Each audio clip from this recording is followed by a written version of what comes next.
Hello everyone, welcome to the virtual pub. My name is Boaz Fischer and we have... Sean Fear. Happy Oh, Thursday. got it right, got it right. Good, today we've got a special guest, Rod Crowder. Rod, we've known each other for, since 2013, some recollection there. And 7 years goes by very quickly, I must say. Absolutely, and thank you for having me along. I've got a virtual beer, a 0.0, to go along with the theme. And yeah, I didn't realise we'd known each other that long, Boaz. So yeah, absolutely, it's been a lot of fun along the way. It's a pleasure to have you here. So just a quick bio, and then you could fill in the gap. So you've been in the industry for what, around 25 years, around risk, resilience, and information security. I see that you're the lead instructor in the Disaster Recovery Institute International. I don't really know what that means, but you can explain down the track. And you're sort of a regular speaker or invited speaker to various places around the world. And you come from the UK. What more can I say? Tick all the boxes, huh? Yeah. So do you want me to start and tell you a little bit about myself? Yes, please do. And tell me a little bit about OPSCENTRE as well, and then I'll get Sean to set. Okay. So look, OPSCENTRE as a business, we're basically a risk and resilience consultancy. What does that mean? We help organisations to assess their risks. So we build risk frameworks, we undertake risk assessments, build risk registers, and help them to set up those processes and compliance and governance frameworks. And we do a lot of work around disaster recovery and business continuity. And what that means is basically helping organisations to understand what some of the operational risks to their business are, and having a pre-built plan basically so that they have a response mechanism in place. As you mentioned, I'm the country representative for the Disaster Recovery Institute. Fundamentally, there are two large institutes worldwide. One is called BCI, the Business Continuity Institute. One is called the DRI, Disaster Recovery Institute. They're both very similar. They're both basically about, educating, promoting best practice around the world. DRI now has over 15,000 certified professionals globally. They run conferences, they develop best practices, provide training courses, and so on. Wow. So yeah, that's a bit about me and DRI and OPSCENTRE. Beautiful, beautiful. Okay, so let's start, but let's set the scene, and Sean is very good at that. So off you go. Yeah, thank you, Boaz.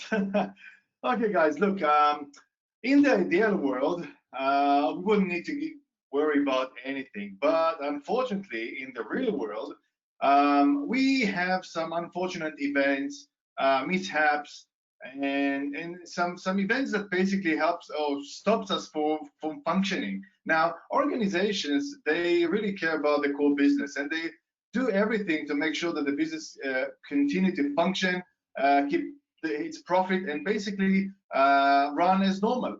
Unfortunately, and we can see today, especially in the COVID-19 pandemic situation, where a lot of employees are working from home, situations is different, has changed, and today organizations are subject to many attacks, many risks that are coming, unexpected events and unfortunate events. And what organizations, I guess, need to do today, or the thinking of doing, is basically how to keep the organization working and functioning, how to keep the business continue. And for that, we have Rod here that is specialist in business continuity planning. And to you, Rod, tell us how do you help organizations, and what is it first? Yeah, so exactly. So just expanding on a little bit about what I said before. I mean, there are organisations that will wait for an event to occur, whatever that might be, a pandemic, a cyber incident, a flood, a fire, a data center outage, data loss, data corruption, etc., and then try and work things out after the event. So a lot of organisations will wing it. And I've had numerous people over the years in business who've been running OPSCENTRE now for about 20 years. I've had numerous people sit to me and say, yeah, Rod, this all sounds great what you do, but we've never had one of those. And, to be honest, it doesn't really worry me that much. Then, of course, there are organisations that rather than wait for that to occur and take that risk, they would like to have a plan in place that they can test, they can rehearse, and they can refine, so that if one of these events ever does occur, they've actually got a pre-planned mechanism, a pre-built plan, so they can respond with calm and confidence. So just as an example with that, you know, if you have a flood in a building and so on, obviously you have to evacuate. The first thing that happens is, you know, the emergency responders arrive and put everybody out in the car park or the park across the road.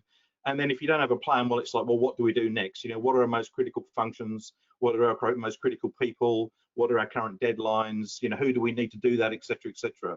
And of course, organizations can get by just, you know, winging it and just working out at the time. But if you have a BCP, it'll tell you, you know, which people need to go and work from home, which might need to go to work from another office or another facility, what are the priorities, who might need to be stood down, how you might access your IT environments differently, et cetera. You know, which customers and shareholders and stakeholders do we need to inform and keep in the loop. So basically it gives them that sort of, you know, that confidence and, you know, a pre-built plan rather than, as I say, waiting till the actual disaster strikes and then going into panic mode. Yeah. So a side question, I mean, you sort of reflected in what you just said, why it is important. Is there anything else why organizations should really look at it more seriously? And then the other question, the supporting question is, from what you've seen around Australasia and elsewhere, what's the percentage that organizations do something with BCP? That you've seen? So, you know, why is it important? People do it for different reasons, many different reasons. First of all, in many industries, it's regulatory requirement.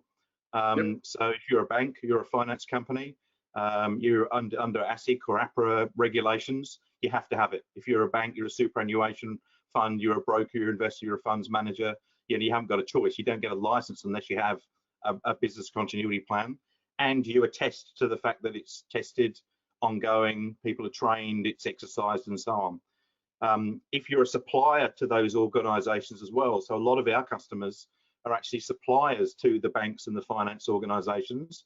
And of course, if those banks and so on outsource part of their functions to a second tier, that second tier also has to have that. So why is it important? You can't do business without it in many cases. There are obviously directors' fiduciary duties to shareholders. So if you're a publicly listed company, absolutely critical. The ASX listing rules do make mention of best practice around business continuity and disaster recovery and risk management. They don't mandate you must absolutely have it.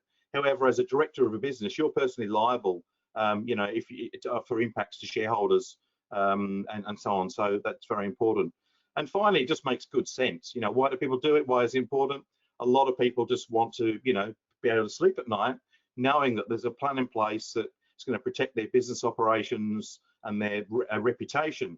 I've often said, you know, you can insure the physical assets of your business with an insurance policy. You can't insure your reputation and your name in the marketplace. And we see it every day, right? We see organizations hitting the front page because of whatever reason, whatever's gone wrong, whatever crisis and so on. Okay, so what are sort of the vulnerabilities do businesses normally try to address? So look, we typically start with an organization's risk register. An organization's risk register, if it's done properly, will look at a range of different risks. They'll look at strategic risks, operational risks, compliance risks, financial risks, and so on. And what drops out of that is the operational risks are what the BCP really responds to. So anything around types of, you know, geographic threats, floods, extreme weather events, storms, hail, IT incidents, IT outages, data center outages, cyber incidents, and sort of failure of suppliers and key critical third parties is also becoming increasingly importantly. Okay, excellent. I have a question. Yeah, who is responsible of a BCP in organizations? And also, supporting questions, what are the first or initial steps when you start to a BCP plan? So who's responsible? It's a very good question. It's not completely consistent. It depends on the size of the organization, the culture of the organization.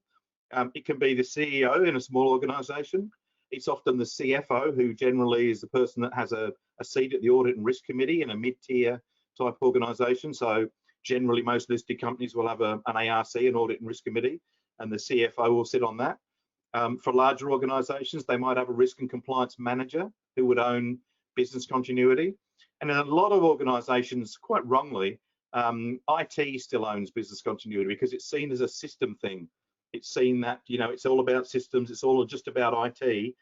In fact, it's not just about IT. IT is a component, but it's about keeping the business running, not just about keeping IT running. So there's no one answer, I'm afraid, Sean. Everyone always asks that, you know, who is the owner?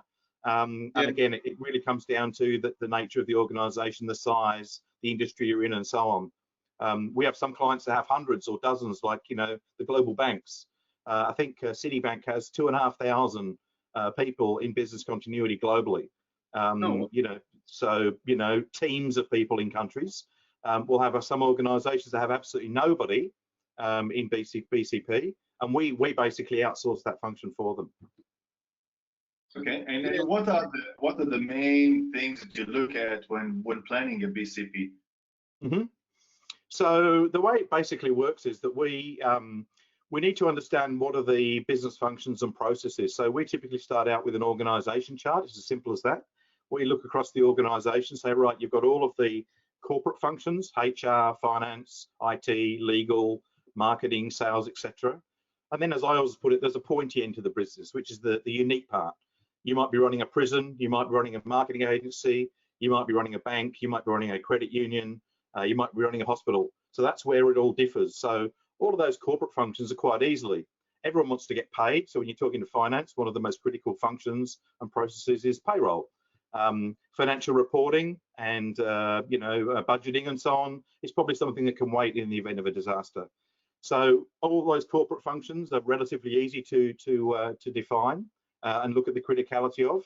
Some of the other ones in some of the, as I say, the actual business operations area can be a bit more challenging. But what we do is we sit down with each of those groups and we basically paint scenarios and say, look, as simple as this, if it was an outage that caused you, say, to be out of the building without systems, without people for 30 days, what are the impacts on your business functions and processes? What is most important right now? And people sort of often scratch their head and we say, well, look, imagine you're standing at the evacuation point, the muster point.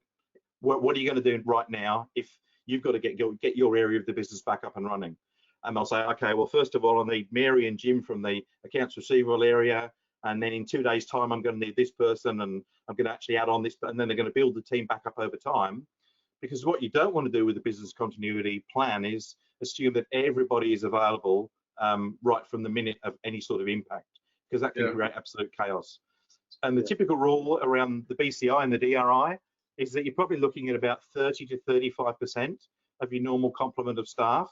So if you had 100 people in an organization and you have some sort of disaster, you're probably looking for the first few days of needing about 30 of those people, 25, 30 of those people, to basically get your core operations back up and running. Tell me, Rod, is there a confusion between BCP and disaster recovery? Absolutely. There are a lot of areas to resilience and continuity management, not just BCP and DRP. Emergency management is where it sort of starts, and that's the life safety piece. If we're going to roll back to that. So emergency management is, you know, where the fire is coming, if you've got some sort of physical incident, they evacuate everybody out of the building, they go through all the toilets and all the meeting rooms and so on, and they get everybody out and they sweep the building, but that's where their responsibility basically ends. You know, once people are out of the building and it's safe, you know, emergency services don't really care whether your business survives or not. They've just done their bit, they've protected life safety. Then you've got things like, you know, kick in like crisis management and crisis communications. And then, of course, you've got business continuity and disaster recovery. Now, disaster recovery really focuses on technology, just terminology. It's still disaster, it's still business continuity. They all sound very similar. But sort of the one thing that the whole industry or the whole, you know, all the professionals have really agreed on is that, you know, we do agree that DRP is really around systems and technology. And BCP is about the broader issues of business, the whole of business, so premises, suppliers, people, supply chain, etc. And business continuity tends to, if it's done properly, is not just about the recovery aspects post an incident. It's also about looking at preparedness and countermeasures and what can we do now to minimize the impacts of some of these things should they occur. So you might, as part of business continuity, not just say, well, if we have a disaster, these are the things that, you know, we need to recover. we should also be saying, well, what can we do now? You know, let's look at our insurance. Let's remove that sole supplier of materials for a particular process. Let's put better backups in place to improve our IT. Let's remove some key people risks and so on. So business continuity is really preparedness and response, whereas DRP is typically just a response mechanism. Okay. So let's get to the crux of the the discussion. How does BCP address the human element? So that this is something that Sean and myself are really keen to understand how you go about it. So look, a BCP, a good BCP, isn't necessarily incident-based. And what I mean by that is it's not if we have a fire, if we have a flood, if we have a cyber attack, if we have whatever. Typically, a BCP is based around what we call an all hazards approach. So we're looking at what resources are impacted. And what BCPs typically do is to look at really best practices around 4 types of resources. We're looking at loss or impact to your premises. We're looking at loss or impact to your IT systems, loss or impact to your supply chain, which is obviously very critical because nearly every organization outsources something these days, and loss or impact to your people. Now, from a people perspective, people generally look at, or BCPs generally look at large numbers of people. So they look at, you know, weather extremities affecting lots of people trying to get to their office and so on, or pandemics like at the moment and so on, but they don't generally look at individual people as though it were. So yeah, they do address the human element, but it's generally en masse, not individually. Yeah, and just a question. Go ahead, Sorry?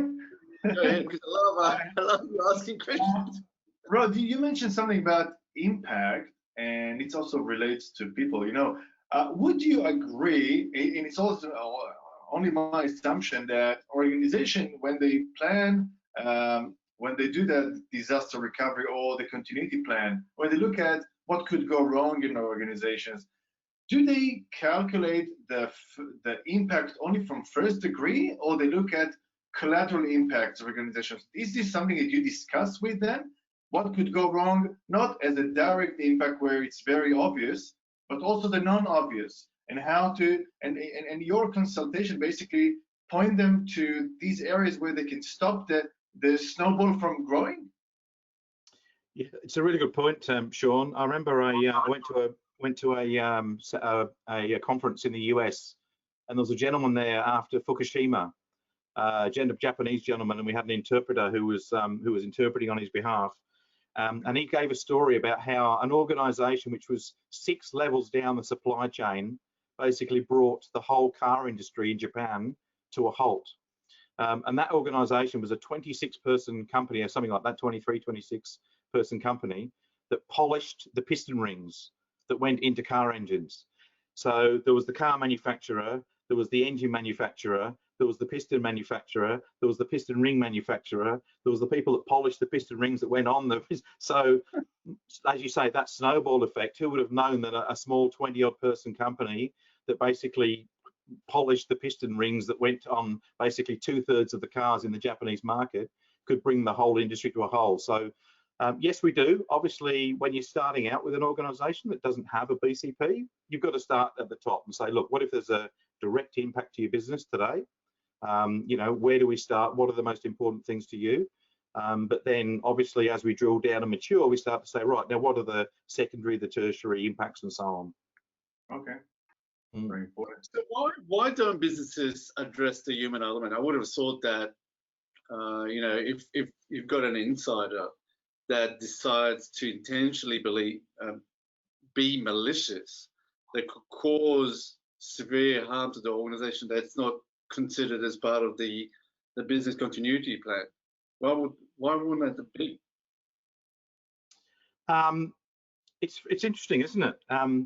You probably know more about this than I do, Boaz. They do no, to an but extent. I'm asking from your point of view. Yeah, no. So cyber response plans typically do look at, you know, individual threats from threat actors and so on, and individual people that can cause damage to the organization. I think from a BCP perspective, it's a combination of a few things. I think it's trust, and I think it's also culture, and I think it's also a bit of a misunderstanding about how severe an individual working in the organisation, what's the severity of impact that they can actually cause.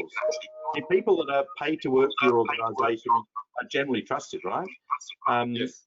An organisation spending an inordinate amount of money protecting the perimeter from outside threats. So we've got policies and firewalls and security operations centres and intrusion detection, all those things, to stop the bad guys from getting in. But they actually don't look at that insider threat as actively as they do those external, because I think, as I say, there's a level of trust there. I think they naively expect that the people that are being paid to do the job are trustworthy, they'll do the right thing, but that's not always the case. People get untreated unfairly, they have problems with company culture, lack of direction, lack of reward, etc. And so people go off the rails, right? We're all human beings.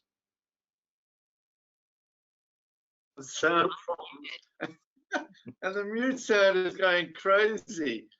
Sean, did you have another question that you wanted to ask? I couldn't even, because I thought it's making an echo. Yeah, look, it's really nuts. I mean, this is what we do all the time. Oh, what? I'll mute you. Yeah, sorry. This is what we see all the time. That, you know, when we look at business impact, of course, that could be a rain, a flood, an atomic bomb. But when we look at people, from some reason, people are more looked at from a cyber area and not from other areas. You know, now people are operating the organizations. Without people, there is no business. And people are touching almost every aspect of the organization. So, and part of it, sometimes a major part of it is about the IT and about the cyber, but it's not. When we look at inside the risks, it's not always about the IT. So it could be the janitor that left the door open and water came in, or a broken window, or the CFO that made a mistake in calculation, which is nothing to do with IT. It's more about people. So when you identify the critical assets and the critical processes for organizations to make sure that that if something goes wrong there, what's the human element weight there in this process? Well, I mean, you raise a good point. I mean, these employees are the ones that basically hold the keys to your business. You know, they're the ones that are trusted with financial delegations to make payments, and guys running around with all the administrator passwords in their phone or in their back pocket to your IT systems and so on. I mean, these are the people with the utmost level of trust, and are therefore fundamentally some of the most risky people in your organization. Let's be honest. I mean, as I say, you try and keep all the bad guys out, you know, the hackers and the people with the malware and the ransomware and so on. You know, you spend millions and millions of dollars protecting your perimeter, yet these people that are walking in and out of the front door every day are the ones that are not only paid to be there, but the most highly trusted. And, you know, as I say, things like, you know, financial authorities, we still see organizations that don't have dual signatory for releasing funds. I mean, obviously smaller organizations rather than large ones.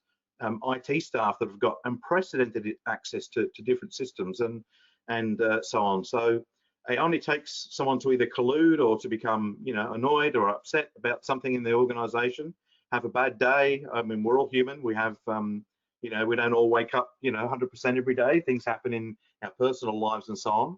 Yet organizations really don't seem to take that into effect in terms of their business continuity planning.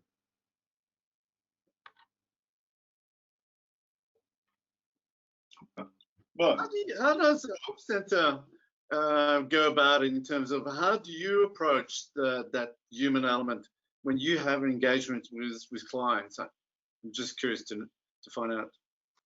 Yeah, absolutely. Look, it's relatively new. It's not something that's widely included in best practice. It's not something that's sort of, you know, the BCI, the DRI, the ISO standards, and so on have really actually caught on to yet. To be honest, I don't think. I think it's a little bit bleeding edge, as it were, to use a term. But what we do is we assess key risks when we do the business impact assessment and the risk assessment. We do ask about key person vulnerabilities and people that have, so we undertake a risk assessment on individual roles and individual positions. So we'll say to our clients, who has delegated authority to make payments? Oh yeah, well, Sue in the accounts department, she can authorize up to $50,000 worth of payments out of the door, well, who checks that? Oh, well, above 50,000, it goes to the CFO as well, but up to 50,000, she's got, well, hang on, is that appropriate? What sort of damage could you do if you looked at that compounded? Similarly with access to systems and so on, is there only one person that knows all of the passwords and all of the administrator rights and so on to your applications? Is that appropriate? Should those passwords and those protections, those controls and so on be centralized so that, they're not all in one person's, in one person's arsenal, basically? So we do risk assessments at an individual level, and we make sure that organizations understand, what the risks that those individuals can present. And it's not just a one-off, it's also about ongoing, so that's really important. So obviously you do this up front when you build a business continuity plan and you put in place a risk framework. You've got to do it from the start, but things change in a business. Things change ongoing, and so you need to make sure that you keep on top of this and that you actually, you keep assessing it ongoing. Excellent. Look, we're going to wrap it up, so we've got a few more questions. What is the key takeaway from, and I asked Rod and Sean as well, from your perspective, what is the key takeaway from this discussion as such, and the view that we see? So if I can start, I think insider threats are very real. Again, due to that level of trust and access and control that some of these people have, and the impacts that those people can have can actually be far, far greater than external threats.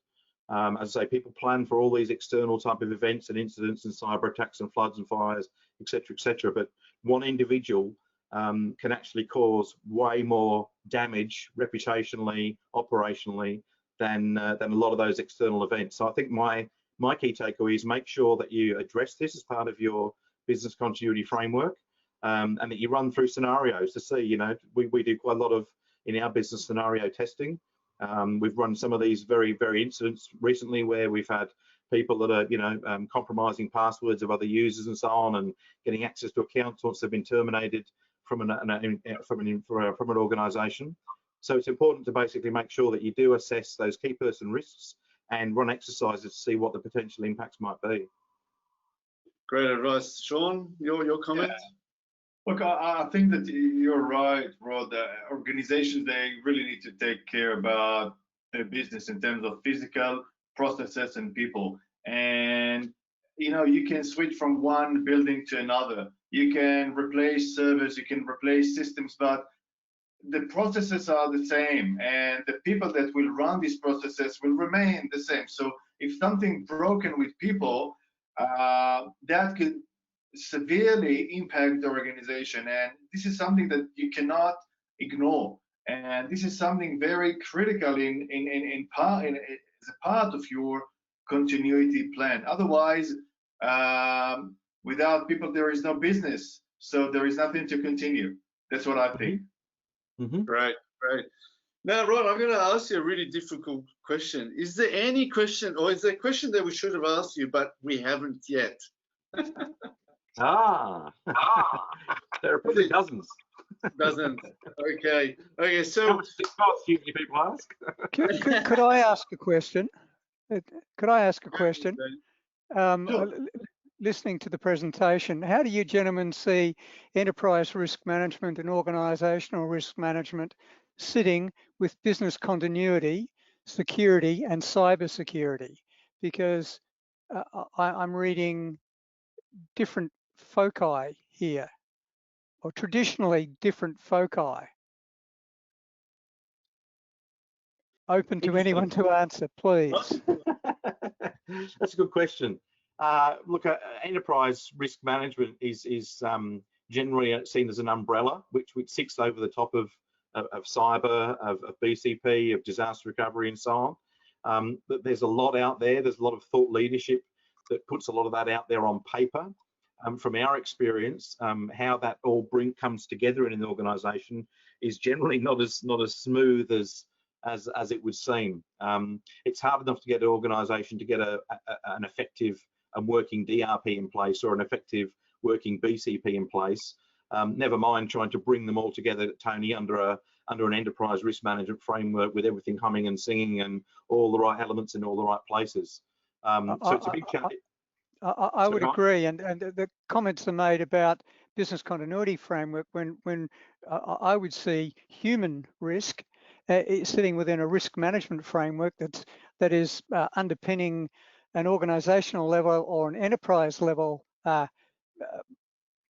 instantiation of risk, and then BCP is a component to support some of it. My experience with BCP is we've tended to work with, I think, Rod, you mentioned 4 key levels, 4 key types of loss, and Sean, you talked about the impact of loss, primary loss, secondary loss, and I interpret primary and secondary loss as primary risk, secondary risk, tertiary risk. So the ongoing effect, for instance, through a supplier or vendor, the supply chain. As you pointed out, Rod, in my experience, the problem has been the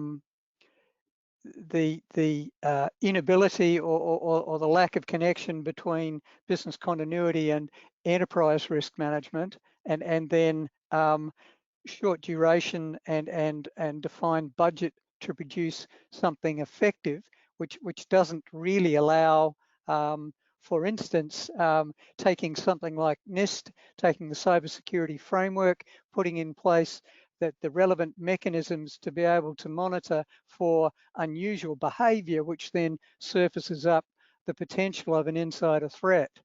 So it's yeah, just my observations. Yeah, absolutely. Rod, in my experience dealing with many of the organizations, the insider threat risk is very rarely considered or ever integrated with the enterprise risk framework. So that is, I think, concur with that. Absolutely, yeah. Rod, what is the best way for those who are watching to get in contact with you? If they want to seek some services, or have a glass of beer, what's the best way? Well, obviously our website, OPSCENTRE.com, OPSCENTRE.com. Our phone number is 1300 BC Plan. And obviously you'll find me, Rod Crowder, on Twitter and LinkedIn and all those usual places. So yeah, any of those mechanisms. Yeah. Well, so I will close the session, mate. So Rod, thank you so much for joining today. It was enlightening, and actually it raised really some very good points, and I think essential points for any organization that will watch us, that every business wants that the business itself will keep growing and will keep functioning, and every business have a planning to manage the risks, but unfortunately events happens, and if there is no plan in place, disaster will probably happen big time. So thank you for joining us. We'll definitely promote you on our channel. Please, all the followers, subscribe to our channel. This video will be uploaded, and we're looking forward to seeing you on the next session. Boaz. Yes, I certainly do. And thanks, Rod. It was really great to spend 7 years on a video. No, that'll be good. It'll be good. So yes, so our next session will be in 2 weeks. That's going to be something quite interesting about threat intelligence and how that relates and correlates with insider risk.